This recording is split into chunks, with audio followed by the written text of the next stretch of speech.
Well, hello. Welcome to Lunch for the Soul, everybody. I'm happy you are here. I hope you're enjoying this wonderful holiday season. Such a fun time of year. A lot of times, if you've joined me before, on Lunch for the Soul, we often talk about some catastrophic medical event, so to speak, that's happened to somebody and then how they use faith to overcome it. But during the holidays, we're going to lighten the load, the conversation a little bit, and talk about people who are making a true impact in our community. They have a passion to make lives different, to make lives better. And I have the perfect person to introduce you to, and I'm so excited for you to meet her. So without further ado, here she is. And Nkem Denchukwu, I have messed up your name, and I've known you for 20 years. Denchukwu, welcome. I'm so happy to see you. I Good love you so much. morning. Thank you for being here. Thank you. How are you? Oh, so good. Happy holiday season to Happy you. holidays.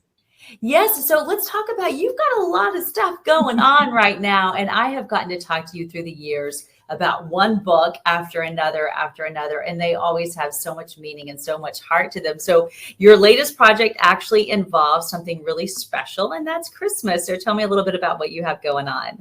Yes, the book is called The House Without Christmas. I actually published that last year.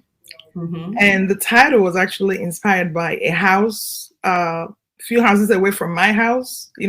It's like during the summer and springtime, you see people, you see cars, in front of the house, everybody's moving. Then towards Christmas time, there's nobody there. From November through January, nobody's there. It's like the house is dead. There's no life in there. So I just said, let me use that house. And I thought maybe it was, haunted. Let me use the house and just write a book and call it The House Without Christmas. But I ended up like trying to figure out what I can do with the title, because a lot of times words and titles, they guide me with what I'm going to work on. So this particular story, The House Without Christmas, is just basically about miracles, believing in miracles. With life, we don't know every morning that we wake up, we don't know how the day is going to end, So the book just basically showcases the need to have hope all the time, the need to believe in miracles, because no matter how much money you have or how well you're doing in life, somehow, sometimes, some days you wish for a miracle to happen in your life. So it's a very good book for everyone, regardless of your age. Yeah, and I love that about you too, of you seeing that and thinking of that's what we all need, right? It seems like everybody has a story. Everybody seems to have something dramatic going on in their lives from time to time. But when you read something like this, it can really make a difference in their lives. How do you come up with these different thoughts? Is it just day-to-day living, like you said, where you just think about this house and what that means, and then you're able to write from there? Because that's a talent to be able to see this and then do something about it. Absolutely. Like I said, titles and words, or it can just be laughter. It can just be that I'm sitting outside and I see maybe a cat, a dog chasing a cat or something, or see a squirrel eating nuts. So it just depends. So basically, I'm inspired by life and love and joy and hate, actually, because, hatred can lead to a lot of things. So I use maybe something like hatred to come up with a story to showcase the dangers and the pain of, harboring hate, and just basically trying to teach everyone, especially the younger generations, the need to embrace love and light. That way hate will have no room in your heart. So I just go by just life and everything around it. Well, and how many people have lost a loved one and they were just devastated by it? So I feel like they might be able to learn from this particular book, and that you talk about how when neighbors and family come forward, it can make a big difference, right? Absolutely. Absolutely. I agree with you. Yeah. So let's talk about some other things that you have going on. So you also have a book called When Hearts Touch. Tell me about that. Oh, it's actually very dear to me. It's yet to be released. But what I did was, after I wrote the book during the pandemic, actually, I decided to animate it. So it's fully and finally animated in 3D. But it's just basically, the title alone speaks volume. When Hearts Touch. So to me, when hearts touch, miracles happen and lives are changed. So it's just a story about a boy, an orphan boy, a 9-year-old, who lost his parents one after the other, and through pain and through poverty and through hopelessness and loneliness, this 9-year-old boy held on to faith and his hope to survive. So it's definitely a book and a movie that so many people, millions of people, are going to be connected with this boy's story. And at the same time, it's the kind of story that when you watch it, it will make you think. Because a lot of times when we are praying every day, you're praying, oh, God, let me get a good job, let me have a baby, I'm sick, heal me, do this and do that. But a lot of times we forget to appreciate the basics, food, eating. So many people are struggling with not having enough to eat every day. So many people are struggling with not having enough, like not eating like 3 square meals a day. So in this story, this boy just even eat. There was no food for him to eat, and he was starving. People die from starvation, of course, but at the same time, people die from brokenness, heartbreaks. So, and that definitely, when you're very hungry or very sick or feeling some kind of way, you tend to end up being depressed. That has to do with your mental state. So your mental wellness is very important. The story, covers a whole lot about family, about loving your neighbor as yourself. Your family doesn't have to be blood, So, where I live, I have very few good neighbors. One is not very nice to me, but a lot of times I still feel bad for her because I don't know what she's going through. Yeah. I've lived in this neighborhood, this particular house for 7 years, and she's never been nice. I always say hi, wave at her. She looks at me, she walks away. And one day during the pandemic, she sent me this thinker from nowhere. And I didn't react. And I reached out to her, her friend that they're living together. And she said to me, just leave her. She's mad at the world. So sometimes we don't know what people are going through. Yeah. But it doesn't give them the right to transfer that aggression or that energy. But I think everybody has that neighbor, right? Like it's difficult to see. We can learn how not to act from them, I guess, right? And absolutely. Be more uplifting and not be like that. And I know something else that you're concerned about is just racial tensions in this country. So tell me more about the book, Be My Eyes. Be My Eyes, again, title. I was cooking in the kitchen one day and my now 21-year-old, she was telling me about this app that helps people that are visually impaired. And she said, Be My Eyes. I stopped what I was doing. I ran to my room. I made a note. I just loved the title. I was Be My Eyes. That's very powerful. That's very deep. So I decided to use the title to draw a story. So it's just basically this girl, born and raised in Paris, dad Nigerian, mom French Italian. And of course, she's mixed. Absolutely gorgeous girl. And she lived in Paris all her life. And one morning, she woke up. Something really, I don't want to give away. Something really devastating happened, and she had to move with her dad to Nigeria. So, of course, eventually, her dad married someone else. So this woman just hates this girl. Why? Because her skin tone is different. She doesn't, look like a typical Nigerian. Her hair is completely different. We have beautiful, people in Nigeria. We are beautiful people. But this girl, she looks different. You see her, she's not like a fully Nigerian. And she didn't embrace her as her stepdaughter. She said, you are not Black enough. You are not Nigerian enough. Why? Because she has mixed, she's a mixed races. So, racism, I've been in America for 29 years and I still experience racism, practically at least one time or more than once in a year. So people that hate that much, I pray for them actually, because they don't know what love is. No, because there's no way, there's absolutely no way you will have love in your heart and have hate. It's not possible. Yeah. It's just humanly impossible. Yeah, well, and we need more people like you who are doing something about it and passionate about it and writing and making us realize that it still happens. Because if you don't if you don't see it or feel it, you don't know. And so you're in this awareness campaign. What I love about you too is you have a lot of people backing you, and you've done that through some of the movies that you've helped produce. Let's talk about this, a fun video. Mr. Roberts here.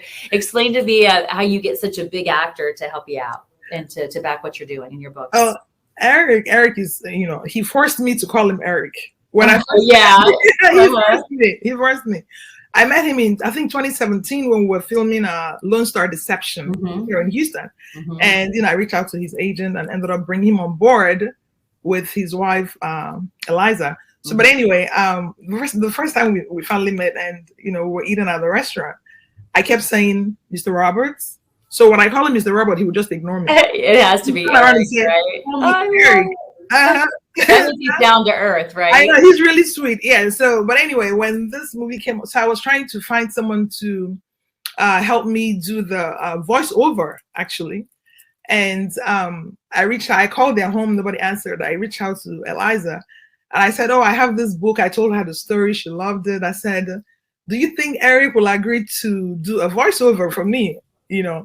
So she said, oh, let me talk to him. So the next day she sent me a text. She said, oh yeah, Eric is happy to do it. He loves the story. I was like, yay. So apparently during the time he was recording it, she texted me and said, he said, do you want a video? I said, really? A video? So yeah. And so that was him. I took a little screenshot when he made a video, but he's talking about your books in this, right? Yes. That is awesome. I love that you have him backing what you are doing. And we see here this happy family. I just love it. Now, so I got to meet you years ago because of your filmmaking, and you asked me to do the arduous task, the really tough one for me to play a news anchor. So you got to come here and film it actually in our studios, which was really special and really neat. Yeah, you did great. Oh, absolutely. wow. You did. You're so talented in so many different ways. It's been neat to see you in action. Now let's talk about Tribal Echoes. I love the cover of this book. It's so intriguing to me. What is it about? That's my first book, 2012.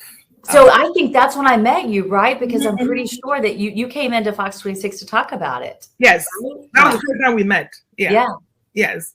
So it's been 10 years. I love it. I know. Tribal Echoes, I love the title. And it's just basically, I ended up writing this book, my first book, because I couldn't get a job. I have my master's in healthcare administration and my bachelor's in computer networking. Wow. People don't know that, but I think I'm just, an artist by nature. Yeah. So, but anyway, I wrote Tribal Echoes. It was inspired by everyone's culture. But I chose mine because, that's what I'm most familiar with. So Nigerian, I'm an Igbo woman, born and raised in Nigeria. I've been here for almost 30 years. And I noticed that a lot of Africans, when we come here, we tend to embrace the American culture more than our own cultures. Oh, wow. That's interesting. It's okay to embrace another culture, especially where you live in. But the worst thing you can do is to forget where you come from and who you are. So who are you if you don't know or embrace who you are? Yeah. So we all have cultures, regardless of where you were born. But a lot of times people get confused in terms of our heritage. Where are you from? My kids all born in Houston, Texas. But they're Nigerians, they're US citizens, but their bloodline flows from the Igbo culture. Yeah. So they have dual citizenships, but their first heritage is the bloodline. So they are Nigerians before they are Americans. So, but anyway, thinking about that, so a lot of times when I talk to people, they come from different parts of Africa and they come here, and within 2 weeks or within 1 month, they are here. They're already trying to sound American. And Americans don't even sound like that. I'm like, what are you trying to say? Why don't you be yourself? Yeah. Don't try to be American. Some Americans appreciate the African culture. Sure. We are great in a lot of things, music, filmmaking, Nollywood, and eat food. And we have some great, that we have some great food, and our attires and stuff. So there's so many things to appreciate and embrace. So this book just basically showcases that ignorance, You raise kids here. You see a Nigerian kid born here in America, and you say, "Hey, where are you from?" The child or the teen goes, "I'm an American, but my parents are Nigerians." That's not right. Yes, you are a U.S. citizen. You can't say you're an American, your parents are Nigerians. You are a Nigerian first. We're just born in America. Okay, so this book basically showcases that ignorance and at the same time. Well, and pride too, to have pride in where you're from and that it's okay to be somewhere else, right? Because I feel like a lot of times people just want to fit in and they want to say the right thing, but the right thing is just truly who you are. That's what's right. Exactly. And embrace it's just an awareness campaign, it sounds like, which I love. I see the beauty in it, you know. I mean, see the beauty in it. It's, you know, it has a collection of short stories, beautiful short stories that would definitely engage you and make you think and make you appreciate. You see a Chinese person, you know, an Asian person, appreciate them, you know, Hispanic, Italian, Americans, everyone. Just because we are different, we are unique, we're all special, we're still all the same. Yeah, it is so very, very true. Well, then I was trying to think of how many books have you written? I was trying to keep up with the count and I've lost count. Here's Here on Earth. I mean, it's just went out there. Do you even know how many you've written? Actually, sometimes I get confused. I have to go back and I'll start counting. I'm like, I'm writing. Yeah. I think I've published 12 or 13. I actually have 5 books that I haven't released. So, but I decided to go into animation because visuals, you know, can be very empowering. And Here on Earth is based on true events, right? Well, inspired. Okay. There's a difference. Yeah. Inspired by true events. It has, I think maybe about 10, 12. It covers early child marriage. It covers incest. It covers sexual abuse in churches by pastors and priests. So you cover some tough topics here. Wow. Yeah, absolutely. Because we need to talk about them. We need to keep talking. I mean, I know, you know, some months we have this awareness month for this particular, you know, event. Regardless of that, they have to be every day. Oh yeah. We have to discuss them every day to just keep making sure that we are on the right pages, the right paths, and not let things just, you know, go to waste. Every day is a blessing. Every day I wake up and I feel my heart beat. I give thanks because it's not everyone, you know, had that grace that morning. So well, I'm so thankful that you graced us with just your attitude. You're always sending me inspiring videos and music or a funny TikTok or something, and your timing is so interesting to me because it seems like every time you send me something, I needed it. I mean, it's just like, wow, how did she know that? That really helped me. And so, I mean, your timing is always impeccable. So thank you for your friendship. Thank you for all you do for the Houston community through your writing. So anything new that you want to tell us about? Any upcoming projects? Are you still any movies coming up or any actually release that you've already written? Actually, my first animation, 3D animation is called, that's from my book. It's called When Hearts Touch, you know.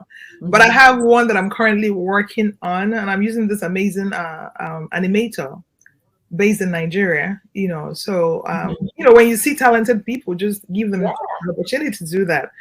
You know, like me, I mean, I'm as much as that I'm still hoping to sell more books than Michelle Obama or Chimamanda and the rest. Take it on, girl. You can do it.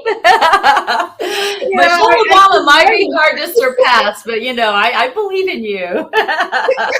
You never know. You never know. Yeah, you never know. You never know. Keep going. We keep going and we keep pushing because I just believe in as long as you have life, you just do your best.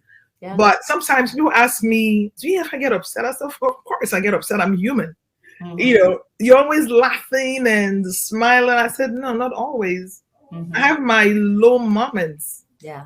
Low moments that I don't want to even talk to anyone. But at the same time, during those moments, I'm always like hoping and, you know, for me to remember to ask God for grace. It's very important to actually, it's very, very necessary to ask for grace, because if you don't do that, then you just basically bury yourself in whatever that you're going through, and it can destroy you. So we have to uplift ourselves and uplift other people, you know. Well, that is strong advice right there, to ask for grace. And, I always start my prayers off, even on the darkest, hardest day, with thankfulness.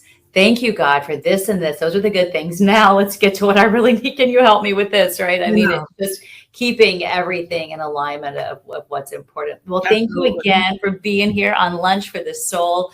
And Thank I'm you for sure having I'll be me. talking to you soon. And our viewers will too, through your books. So everyone buy them up. How can we Thank find them? Well, I have all of them on Amazon, Barnes and Noble, Walmart, but for like signed copies would be on my website, nkemdenchukwu.com. All right, Nkem, thank you so much. Have a blessed day. Thank you for Thank blessing you. ours. Thank So you, good to Melissa. see you all. All right, I'll see you soon. All right. Thanks for having me. Have a good day. You too. Bye. Now, I want to remind you all that you can always join us right here on Wednesdays. I had to give you a little peekaboo one more time of her. I don't want her to go. Join us right here on Wednesdays at 12:30. It's the place to be for a little lunch for the soul. So, I always love having you here, and I hope you all have a beautiful day. Now, here's the deal. I was trying to see if I could find a link for you, but all you have to do, if you have a Lunch for the Soul idea, if you want to be a part of this, I would love to interview you. Just reach out to me through email. It's probably the easiest way. Melissa.wilson@fox.com. I hope to hear from you. Bye-bye.